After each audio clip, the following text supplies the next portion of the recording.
Today we're discussing the fact that Yale has more bureaucrats than students. Welcome to Unschool, where we undoctrinate you from public school nonsense. In fact, they have more administrators than students. Just a few years ago, it was 1-to-1 between administrators and students. Now they have more, right? I wrote an article about that a while back, and so you might check that out on the website, dschooled.substack.com. But it's pretty ridiculous, and this is the state that Ivy League schools are currently in. They just push for DEI, they push for equity, they push for ESG, and they're not so concerned with doing anything useful. This article over here has some people complaining. This is another Substack article, or Substack website, I think. It looks similar, although they have an original domain.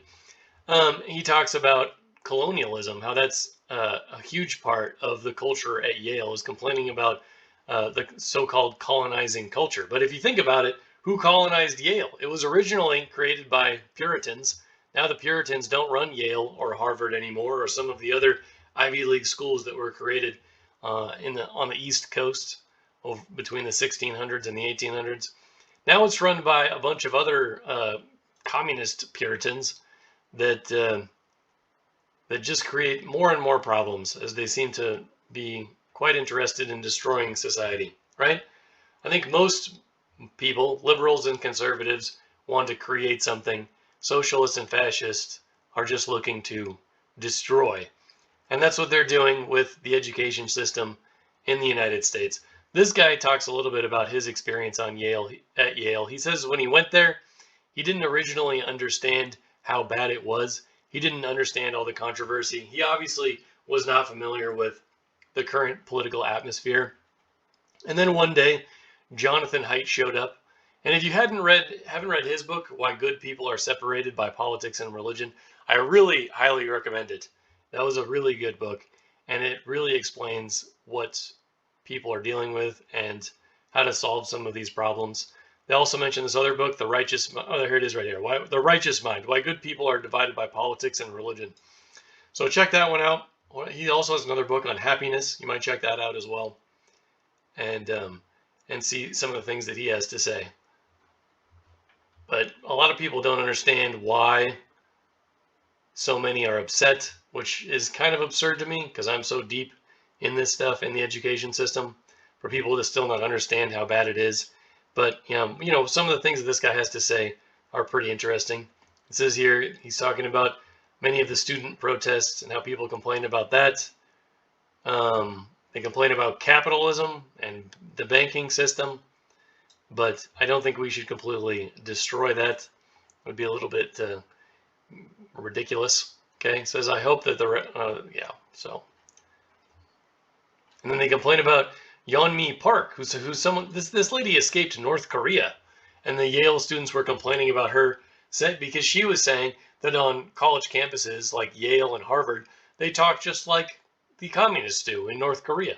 And you could add to the list communist China and Venezuela as countries that don't allow any sort of free speech and will put you in prison if you speak out against the government. So, and then the top rated comment, and this is supposed to be from a bunch of left-wing students, is saying that she should have stayed in North Korea, which is ridiculous. They couldn't bear the criticism and posted endless mean-spirited comments mocking Park. That's terrible. And then some of the commenters too talked about similar experiences. It says there, Yale is a notoriously bad place. Yale is where a speech with the title "The Psychopathic Problem of the White Mind" was given. While giving her speech, she fantasized about shooting innocent white people and feeling good about it. Wow. Okay. I mean, that's what happens at Yale. That's the sort of discussion you would get during the Maoist revolution. That's the sort of conversations you would get in Nazi Germany or the Soviet Union, where they just cancel people based on their political identity. The problem with socialists and fascists is that they determine the value of a human being based on their political identity. So if you don't agree with them politically, they don't think that you need to be around anymore, if you know what I mean. So Yale has a recording of tolerating extreme racism as long as it is PC. Wow, politically correct. Yale actually gave an award to a racist student who mobbed a Yale professor. That's just terrible. Why would anyone want to work there and have to deal with this sort of woke craziness, as this commenter has to say? So yeah, this article says Yale's red tape continues to expand, and this tweet says bureaucracy is eating higher education. Just look at Yale. In the last year alone, Yale added nearly 3 times as many bureaucrats as undergraduates, and twice as many bureaucrats as educators. And that's what the Department of Education has been doing since it was created under the Jimmy Carter administration, right? That was just a gift to teachers' unions. And if you think about how much control teachers' unions have today, roughly 50% of state budgets go into education, okay? And that's just a funding arm of the Democrat Party. Would they be so successful if they didn't have that close connection with government? I mean, that's socialism and fascism for you, to have all those different aspects of society intertwined. Those things are supposed to be separate. That's what happens in a country with high levels of freedom, and the U.S. is moving away from that. It says here, Yale is symbolic of how the United States post-secondary education has deviated from its intended purpose. The number of students enrolled in colleges has slid in recent years. Well, more than that. I should have wrote millions. They've lost millions of students across the country in the past 20 years. It's pretty bad. However, Yale and other post-secondary academic institutions have significantly added to the ranks of administrators. And I forgot to say, so has K through 12. The only thing that's increased is the administrator to student ratio. I wrote another article about that on the Substack a while back as well, so I'm not going to get into that too much though. The irony is that such administrators are not tied to actual academic instruction. The unfortunate truth is that the newly added bureaucrats are in place to enforce rules and policies that conflict with academic freedom. Those universities supposedly tout the merits of free speech and independent thought, but bureaucrats punish those free thinkers. Professors and other faculty members who stray from the accepted narrative are almost always punished by campus bureaucrats. University classrooms and academic quads are no longer the free speech zones that they were in preceding decades. Now they're safe zones, which means disagreeable opinions are never allowed. Only opinions that are PC are allowed. Only opinions that are woke are allowed. Yale's bureaucrat to undergraduate ratio is alarming. So it goes into that more here. You can read the article to check the rest out. The academic bureaucracy is highly profitable. Yeah, the bureaucratic bloat has greatly benefited Yale president Peter Salovey. Salovey's salary jumped from around $800,000 in 2013 to more than $2 million. Add in the fact that the administrators' salaries for simply being bureaucrats increased faster than the salaries of university faculty, and there is even more reason for outrage. The demand for post-secondary education is on the decline, yet the industry's bureaucrats continue to increase in number. That's the sign of a dying industry. Now, I don't want college to completely go away, but I think we could have more diversity. People take quite a lot of college classes that are unnecessary for the jobs that they're pursuing. They don't need to take quite a lot of different things if they're getting a business degree. If you think about it, you get a business management degree or a marketing degree, you're going to take a few dozen classes, but you're only going to take 4 classes in marketing typically and 4 classes in management. If you're on a quarter system, if you're in a semester system, still you're taking a bunch of things that you really don't need. So the bureaucracy has gotten out of control, and we need to return to some semblance of sanity to get rid of some of this. This article here says federal law clerks refuse to hire Yale law students due to university's woke cancel culture. So this is the result of all the things we talked about in the first 9 minutes of this video, right?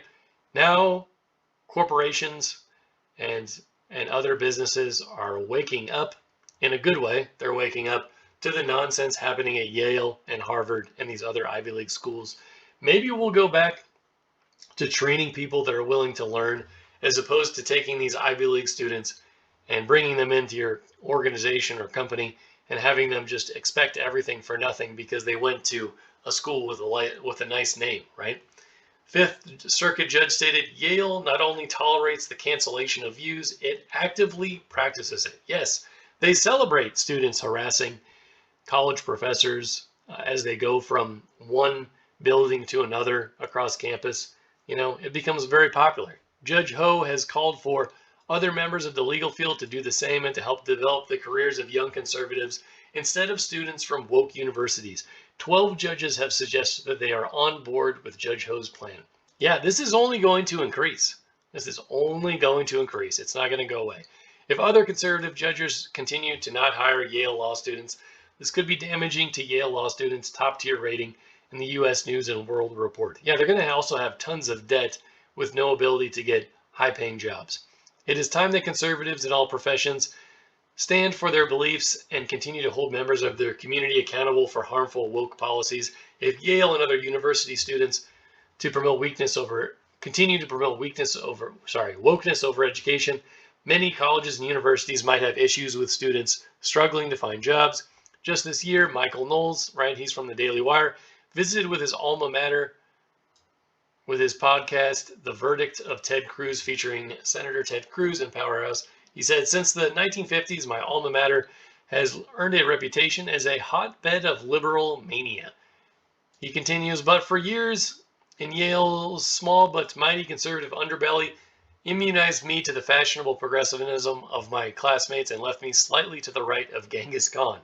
Sure, I don't think that's true, but it's a funny joke. It's a great honor and privilege to be invited back a decade after graduation to help usher a whole new generation of promising young Yaleys, that's a terrible word, anyways, into America's vast right-wing conspiracy. That right there is a reason not to go to Yale, because you'll be called that after you leave.